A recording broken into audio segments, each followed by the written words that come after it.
Can you imagine living in a place so crowded that it's considered the most densely populated spot on the entire planet?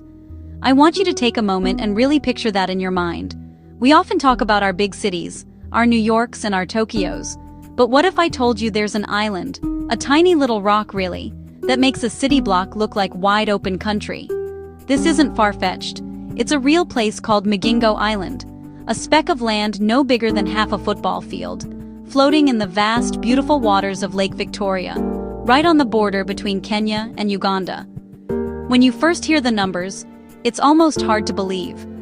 On this rocky outcrop, less than 2,000 square meters, hundreds of people have built their lives. Every inch of space is precious, homes packed so tightly their corrugated roofs overlap like shingles, so dense it looks like a floating settlement. Let's take a walk together through Migingo. As our boat approaches, the first thing that strikes you is the sound, a constant hum of activity rising from the water. You hear the chug of boat engines, the lively chatter of traders haggling, music spilling from a small bar, and children finding space to play in the narrowest of alleyways. There is no grand port here. Boats jostle for space against the rocky shore. People hop from one vessel to another, hands and shoulders laden with goods, produce, crates of soda, even roofing sheets. The paths are narrow corridors between makeshift homes and shops.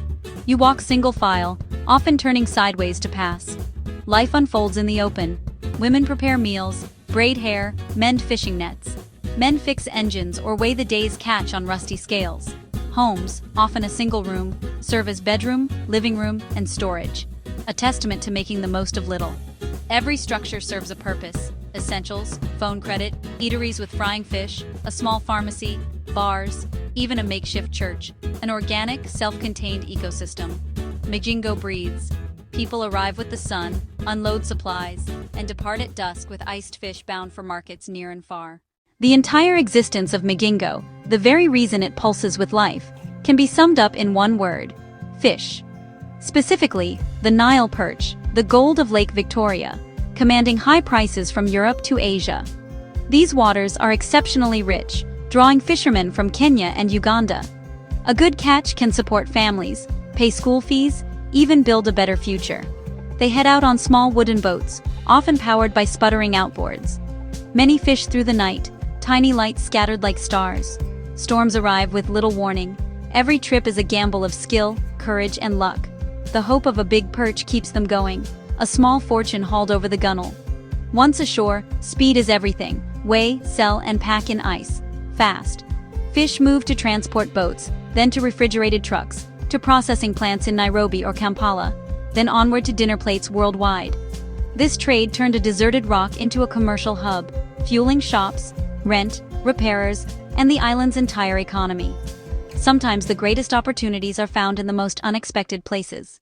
Living on Migingo means redefining community and personal space, where you can touch your neighbor's wall from your window. Life is lived out in the open, the joys, the struggles, the arguments, and the celebrations. A successful night lifts all. Illness or hardship brings shared meals and care. Intense proximity weaves deep interdependence. People learn to get along, negotiate, resolve conflicts quickly. There's nowhere to escape. Disputes over fish prices, a mooring spot, a personal matter, are handled within the community, elders mediating to maintain harmony.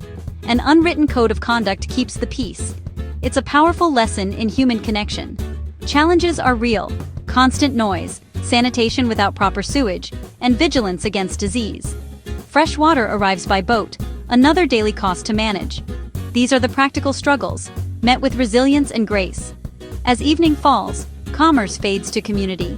Stories shared, meals prepared, camaraderie rising from the narrow alleys. It's a testament to creating home and belonging, no matter the circumstances. A tale of two nations, the border dispute. Migingo is not just fish and crowding, it's a geopolitical drama on a miniature stage. The island lies by an invisible line separating Kenyan and Ugandan waters. Kenya, Uganda, Tanzania. For years the rock was ignored, until the fish. Once Nile perch riches emerged, both nations claimed this valuable outcrop. Ugandan patrols demanded licenses and taxes from mostly Kenyan fishermen, sparking confrontations and a diplomatic tug-of-war. Old maps surfaced, but water borders remained poorly defined. At times, both sides stationed armed police, turning the rock into a militarized zone. national pride on the line. Residents lived the dispute daily, navigating two governments, two sets of rules, two tax collectors. Joint surveys, political meetings, and shared policing eased tensions periodically, but sovereignty never settled. Migingo shows how resource fights ignite national passions, and how borders shape ordinary lives. Order here is a blend of official authority and informal rules, a strange dual authority between Kenya and Uganda. At times, residents paid taxes and fees to officials from both nations, just the cost of doing business in lucrative waters. A beach management unit, respected elders and influential traders, acts as de facto government. They mediate conflicts, set market rules, coordinate cleanups, and organize security patrols. Their authority stems from respect, not decree. Trust keeps chaos at bay because chaos kills business. With so many people in so little space, competition is fierce. Arguments over price, moorings, and misunderstandings are common. Taxes and fees, state and local, breed resentment. Fishermen feel profits slipping away. Security meant to ensure order can feel intimidating. Still, islanders navigate this web with pragmatic resilience, adapting to changing rules as they chase a better life. On this crowded, contested rock, survival runs on cooperation as much as on commerce. It's easy to focus on crowding, sanitation, and politics, but that misses the story of resilience. People here are innovators, entrepreneurs, survivors, seeing opportunity where others see obstacles. They built a vibrant society from scratch through ingenuity and determination. Being a fisherman here takes courage. Weather turns in an instant. Engines fail, boats capsize, yet they go out day and night, driven by family. Calloused hands tell a story of work, skill, and belief. Women are the backbone, running eateries and shops, managing finances, raising children without playgrounds, trading, cooking, caregiving, peacemaking. Hope fuels the island, a bigger catch, a better school, a bit more security. It gets people up at dawn and keeps them working late, turning challenges into a testament of unity. Resilience isn't the absence of hardship, it's meeting it with grace, courage, and belief in tomorrow. On Migingo, endurance and hope are everyday acts. Looking at Migingo is like looking at a condensed version of our world. It raises big questions about resources and control. The Nile perch here mirrors global struggles over oil, water, and land. Valuable, scarce resources can unite people, or divide them. Migingo challenges our assumptions about space, thriving community within constraints, maximizing every inch. What does a line on a map mean when livelihoods are at stake? Daily life on the lake often transcends politics. Fishermen find more in common with each other than with their flags.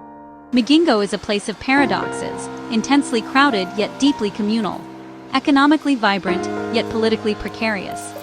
As we pull away, we're left with awe and questions about home and belonging. Home is the web of relationships and shared purpose that gives our days meaning. Here, wealth is measured in connection as much as in coin. If you had to build your world on a tiny rock, what would you build it with? And who would you choose to build it with you?